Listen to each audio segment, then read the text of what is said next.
কথাগুলো একবার শুনুন। আমরা কারাগারে দেখেছি, একদিন দুই দিন তো না, একটা বছর পর্যন্ত দেখেছি।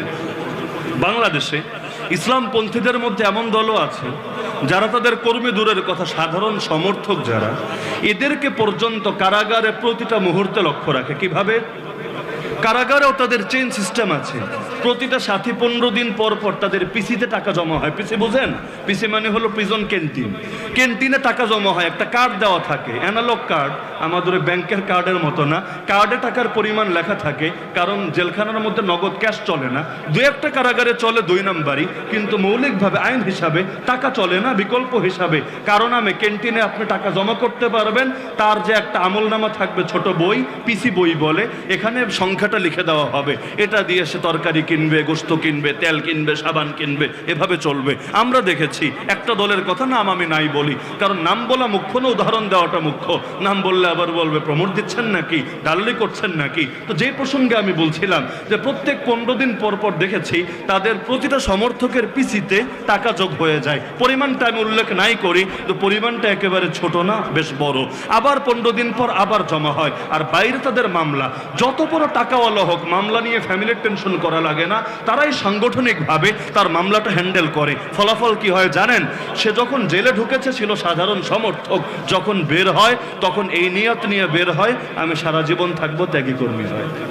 কারণ আরবিতে একটা প্রবাদ বাক্য আছে, আল ইনসান আব্দুল ইহসান, মানুষ কৃতজ্ঞতার দাস। আপনি আমার উপর 10 দিন ইহসান করেন, অনুগ্রহ করেন, দেখবেন অটোমেটিক আমি নরম হয়ে গেছি আপনার সামনে। টাকা দিয়ে মানুষ কেনা যায় না, এটা সত্য, কিন্তু অনুগ্রহ করে মানুষকে নিজের অধীনস্থ বানানো যায়, এটা আরো বেশি সত্য। আমি যদি 10 দিন 20 দিন আপনারা নিয়ে দোকানে বসে খাওয়াই, আপনার বাসায় মিষ্টি নিয়ে যাই, হাদিয়া নিয়ে যাই, আপনি পারবেন আমার কথাকে এড়াতে? আরে বলেন না, পারবেন? এমনকি আপনারা সাধারণ মানুষ যারা আছেন, আমরাও তো মাদ্রাসা চালাই। অনেক সময় কি হয়, আমরা বিভিন্ন মানুষকে যারা সাধারণ কিন্তু মাদ্রাসায় মহব্বত করে দাওয়াত দিই, আসেন আমাদের ছেলেদের সঙ্গে একটু ডাল ভাত খান। বিভিন্ন অনুষ্ঠানে, বিভিন্ন উপলক্ষে আমরা দাওয়াত দিই। ফলাফল কি দেখা যায় জানেন? আমরা তো করি আল্লাহর জন্য, কিন্তু আলহামদুলিল্লাহ এই ফলাফলটাও দেখা যায় মাদ্রাসার যে কোনো বিপদে, যে কোনো ঝামেলায় বলা লাগে না, তারা এমনি এসে আগে থাকে, নিজের সর্বোচ্চটা মাদ্রাসার জন্য ব্যয় করে। তো এই যে একটা কৌশল, এটা কি কৌশল না? বলেন না, কৌশল না? তাহলে সে একজন কর্মী না, সমর্থকের জন্য নিজেকে বিলিয়ে দিচ্ছে, বিনিময়ে সমর্থক বাইরে বের হয়ে তার কর্মীতে পরিণত হচ্ছে।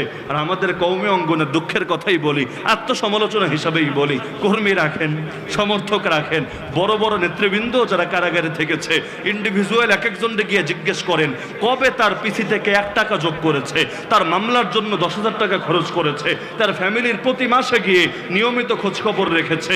ব্যক্তিগত উদ্যোগে কেউ করলে করতে পারে, সাংগঠনিকভাবে কবে করা হয়েছে, পারলে আমারে প্রমাণ দিয়েন। আমরা অধিকাংশের ক্ষেত্রে এমনটা দেখি নাই। শত শত মানুষকে নিজেদের চোখে দেখেছি, নিজেরা অভিজ্ঞতা পাড়ি দিয়েছি, কেউ কারো পাশে থাকে নাই। যেই ফ্যামিলি সেই ফ্যামিলি, যেই মানুষ সেই মানুষই নিজের মতো করে খাটতে হয়েছে। উল্টো যারে আল্লাহ একটু সামর্থ্য দিয়েছে, সে 2-4 জনের খেদমত করার চেষ্টা করেছে, কিন্তু সাংগঠনিকভাবে হয় নাই। যার কারণে ফলাফল দেখেছি, যারা কর্মী হয়ে জেলে ঢুকেছিল, বের হওয়ার সময় এই কথা বলে বের হয়েছে, আর জিন্দেগি তো আমি এদের সঙ্গে নাই।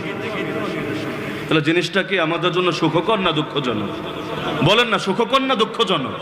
দুটো ইসলামপন্থী দল, কিন্তু এক দলে ঢুকছে সমর্থক হয়ে, বের হচ্ছে কর্মী হওয়ার চেতনা নিয়ে। আর এক দল ঢুকেছে কর্মী হয়ে, কেউ কেউ নেতা হয়ে, কিন্তু বের হওয়ার সময় এই হিম্মত করে, আর জিন্দিগিতে আমি নাই, যতই ডাকো আমারে খুঁজে পাবা না কোথাও, আমি আর তোমাদের সঙ্গে আজীবন নাই। তাহলে তরবিয়াতে ব্যবধান রয়ে গেছে কি না?